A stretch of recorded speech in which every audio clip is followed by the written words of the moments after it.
On a cold March night in 1964, a young woman named Kitty Genovese was attacked outside her apartment in Queens, New York.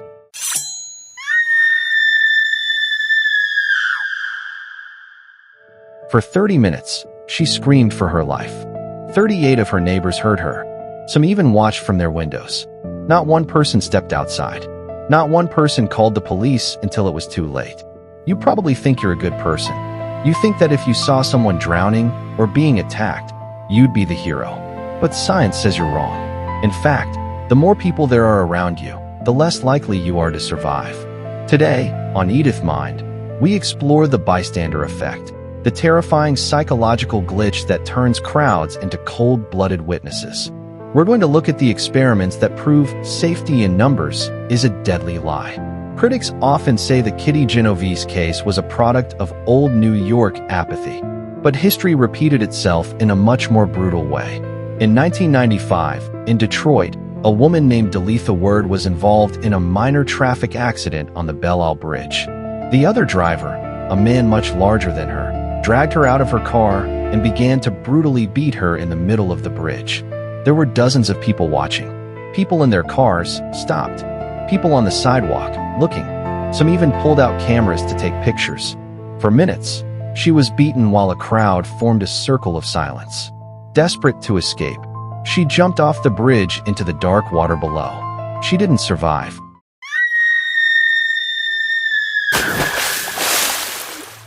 Why did dozens of people, men and women who would call themselves good citizens, just watch? This isn't just apathy. It's a physical paralysis of the human will.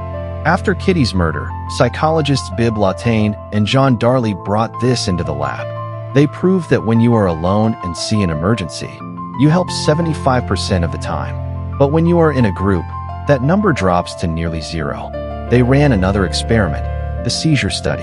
A participant would hear someone in another room having a violent medical seizure over an intercom. If they thought they were the only ones hearing it, they rushed to help. If they thought 4 other people were also listening, they sat still. They waited. This is pluralistic ignorance. We look at others to define reality. If no one else is panicking, we tell ourselves, it must not be an emergency. We would rather risk someone's life than risk the social embarrassment of overreacting. Today, the bystander effect has moved from the sidewalk to the screen. We call it the camera lens effect. When you pull out a phone to record a tragedy, something happens in your brain. You create a psychological barrier. You are no longer witnessing a tragedy. You are producing content.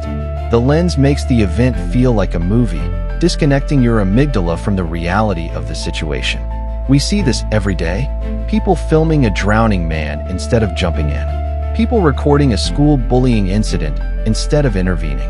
In the age of social media, clout has become more valuable than conscience. The crowd has moved from the street corner to the internet, and the diffusion of responsibility is now global. But there is an exception. Why do some people break the spell? It comes down to moral courage. Some people possess what psychologists call high altruism. They're mirror neurons. The cells in our brain that allow us to feel someone else's pain are hyperactive. They don't see a situation. They feel the victim's agony as if it were their own. Research shows that the first 5 seconds are critical. If you don't act within the first 5 seconds of seeing an emergency, your brain will successfully talk you out of it. It will find 100 excuses why you shouldn't get involved. If you are ever the victim in a crowd, do not just scream help. People will freeze. Instead, singularize. Point to one person. Look them in the eye. Give them a direct command. You in the blue shirt, call 911! The bystander effect is a warning. It proves that the most dangerous thing in our world isn't evil. It's the silence of the good. It's the good people who watch, record, and walk away. Don't wait for a hero. Be the first one to move, because everyone else is waiting for you.